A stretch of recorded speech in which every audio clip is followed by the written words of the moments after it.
আমরা এমন একটা সময়ে বেঁচে আছি যেখানে রাজনীতি মানেই শাসক বদলে যাবার সাথে সাথে বদলে যায় তাদের জার্সি।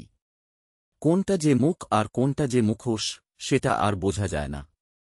এখন দেশপ্রেম ওজন হয় দাঁড়িপাল্লায়।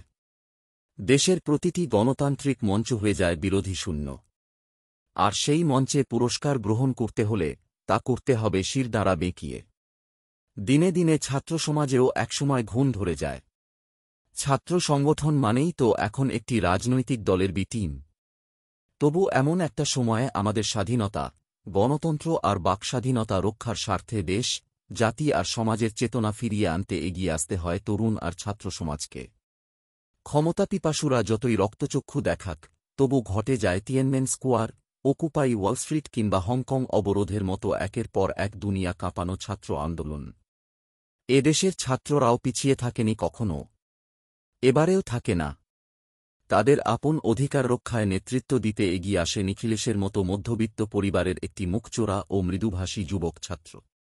বুকে হাপড়ের টান মেরে সে আগুন জ্বালায়। জেগে ওঠে আগ্নেয়গিরি।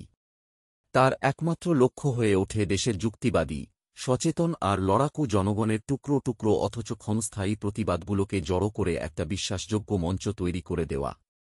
কিন্তু রাষ্ট্র তো চায় শুধুমাত্র একগুচ্ছ উন্নত, স্বাধীন, চিন্তাশীল মস্তিষ্ক। তবে তারা যেন কোনোভাবেই সমষ্টিগতভাবে ভাবার সুযোগ না পায়।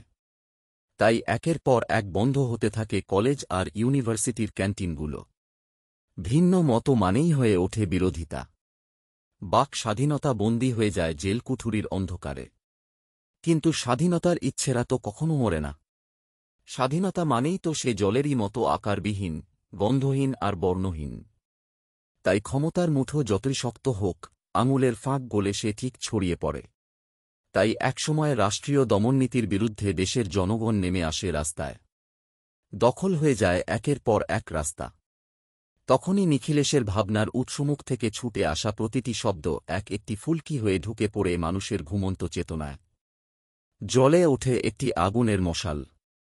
সেখান থেকে আরও একটি, সেখান থেকে আরও আরও আরও মশাল। শুরু হয় হোক কলরব। শুধু হয় নতুন আরেক স্বাধীনতার উৎসব।